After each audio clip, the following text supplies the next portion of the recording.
By 11:30 at night, the 22nd floor of Halcyon Risk Consulting felt less like an office and more like the inside of a sleeping machine.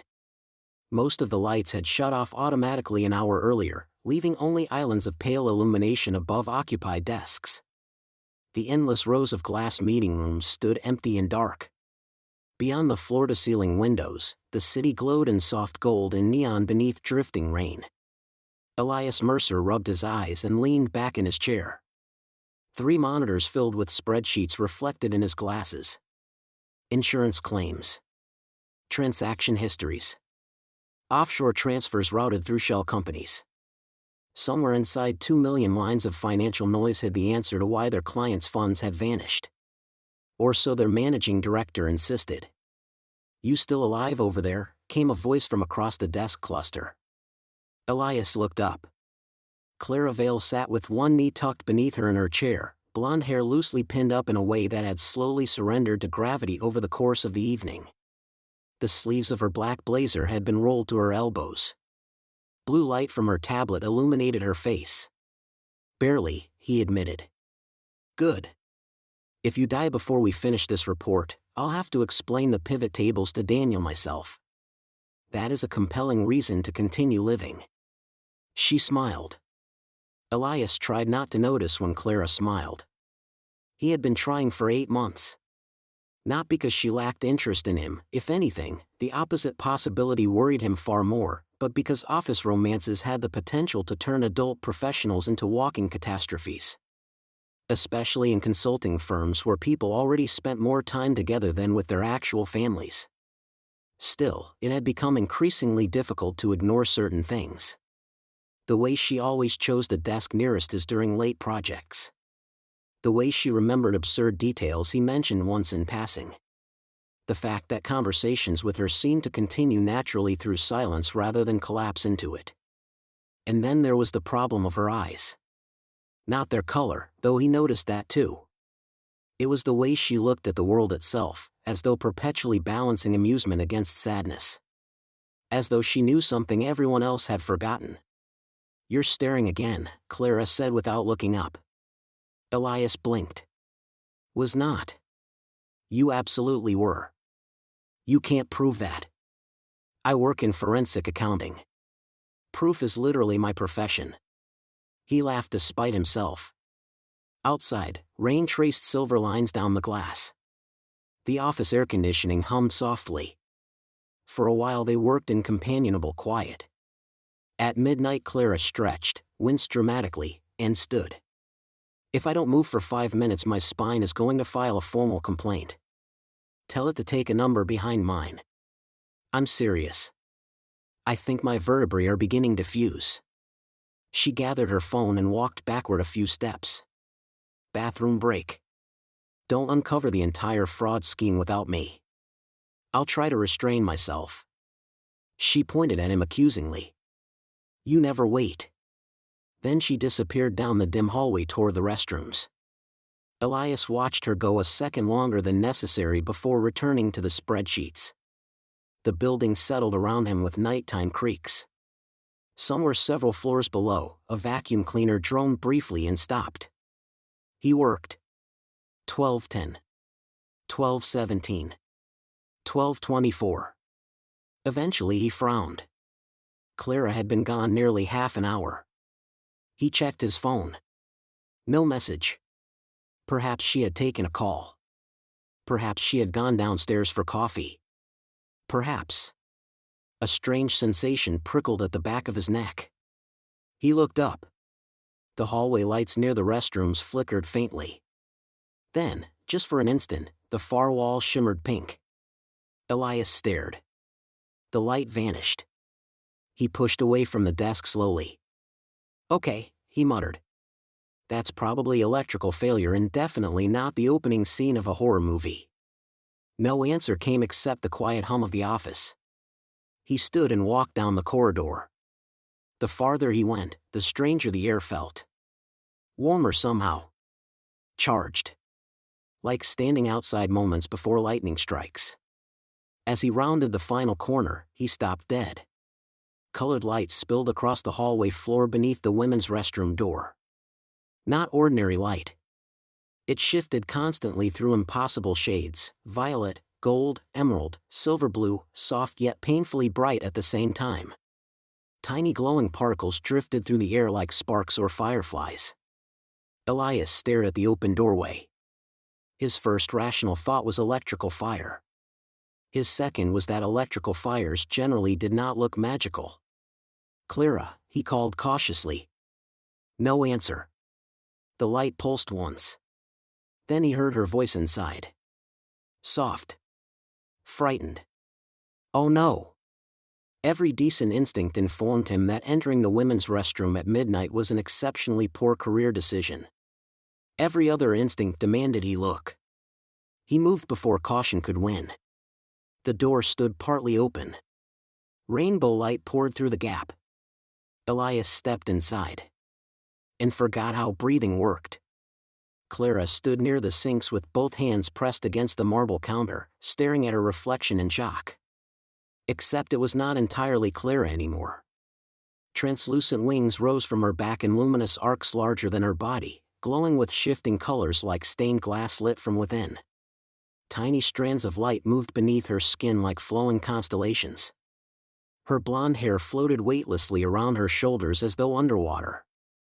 The entire room shimmered with drifting sparks of color. She turned. Their eyes met. For one suspended heartbeat, neither moved. Then Clara made a small horrified sound. "You weren't supposed to see this." Elias opened his mouth. Nothing came out. Because every thought he possessed had abruptly dissolved beneath the simple reality that his coworker appeared to be a fairy. A very beautiful fairy. A very panicked fairy. "Oh God," she whispered, pacing backward. Okay. Maybe I can explain this. Maybe you hit your head earlier. Or maybe there was mold in the coffee machine. People hallucinate from mold, right?" "Clara." "No, wait, don't say anything yet. I need. Your wings are glowing." She stopped. "Yes. I feel like that's the sort of thing you should have mentioned during onboarding." To his immense surprise, Clara let out one startled laugh. Then immediately covered her face. "This is bad." Elias finally regained partial ownership of his nervous system. "What happened?" She lowered her hands slowly. For the first time since he entered, he saw genuine fear in her expression. "You're not screaming." "I'm processing." "You're not filming me?" "That seems rude." "You're not threatening to report me to the government?" "The government barely answers emails." Another tiny laugh escaped her despite obvious panic. The light around her dimmed slightly. Elias took a careful step closer. "Clara," he said softly, "what are you?" She hesitated a long time before answering. Not entirely human. That part one had gathered. She rolled her eyes weakly. Then she leaned against the counter and exhaled. "My mother was something else. My grandmother too. It passes down sometimes." She gestured vaguely at the wings. "Usually under stress or strong emotion or exhaustion." "So late-night consulting work is your equivalent of a full moon?" To be fair, this project has been emotionally traumatic. Despite everything, Elias smiled. The absurdity of the moment somehow made it easier to accept. He should have been terrified. Instead, he found himself unable to look away from her. Not because of the wings. Not entirely. It was the vulnerability in her face. The fear of rejection. The quiet expectation that once he knew the truth, he would recoil. "How long have you been hiding this?" he asked. "My whole life." "That sounds exhausting." "You have no idea." The shimmering lights reflected in the mirrors around them. Outside the restroom, the office remained silent and ordinary, as though the modern world simply refused to acknowledge what stood hidden inside it. Elias stepped closer again. "You know," he said carefully, "I think this explains a lot." Clara blinked. "What?" "Well, for one thing, you've always seemed suspiciously immune to fluorescent lighting." She stared at him. Then laughed helplessly. Bright sparks scattered through the air with the sound, drifting like glowing dust. You are taking this alarmingly well. I'm trying very hard not to overreact. You found your coworker transforming into a glowing fairy in the office bathroom. Yes. And your response is sarcasm. It's a very versatile coping mechanism. Her expression softened. The panic slowly leaving her eyes revealed something gentler beneath it.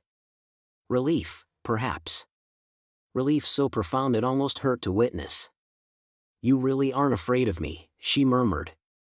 Elias looked at her wings, radiant and impossible. Then at her face. No, he admitted. Honestly, I'm more worried about saying something stupid. You've already survived several opportunities. Good. That's reassuring. For a moment neither spoke.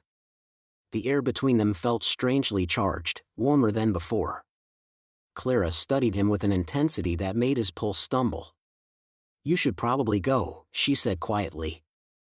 That sounds like a suggestion you don't actually want me to follow. Her wings flickered pink and gold. That obvious? A little. The city lights beyond the office windows shimmered far below like another galaxy. Elias became suddenly aware of how close they stood. Close enough to see the tiny points of light moving beneath her skin. Close enough to smell jasmine and rainwater beneath the sterile office air. Close enough that if he leaned forward. You know, Clara whispered, this is usually the part where people panic. I'm considering it. And? I seem to be too distracted. Her breath caught slightly. By what? He looked directly into her luminous eyes. You. The silence that followed felt enormous. Then Clara kissed him. Not cautiously. Not accidentally. Like someone who had spent months wanting to know whether this could happen and had finally run out of patience. Elias kissed her back instantly. The world seemed to brighten around them. Her hands slid into his hair.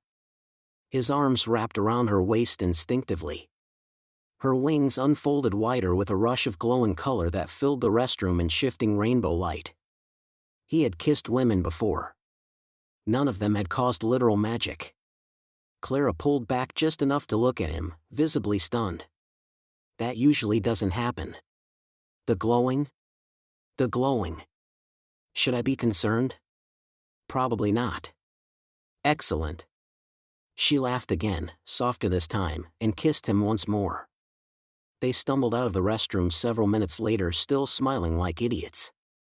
The office beyond looked exactly the same as before, dark windows, silent desks, abandoned coffee cups, but everything felt altered now, quietly unreal. Clara's glamour had faded somewhat. The wings remained, though dimmer and translucent. What happens now? Elias asked. She tucked loose hair behind one ear. Well, either you help me finish this forensic report. A thrilling romantic proposition. Or we abandon corporate responsibility entirely and go get pancakes at 1 a.m. He pretended to consider. That second option sounds spiritually healthier. I knew there was a reason I liked you. You liked me before the fairy reveal? Clara gave him a look. Elias. I voluntarily worked late-night fraud investigations with you. Repeatedly. That does seem difficult to explain platonically. She smiled. Then her expression softened into something almost shy. You really don't mind? The wings? The truth. He stepped closer one last time beneath the dim office lights. Clara, he said gently, I think finding out you're magical is honestly only the second most surprising thing that's happened tonight. What's the first? He kissed her again before answering. Later, years afterward, both of them would disagree about exactly when their love story began. Clara claimed it started in the bathroom doorway the moment he saw her wings and stayed. Elias insisted it began months earlier over terrible office coffee and shared spreadsheets.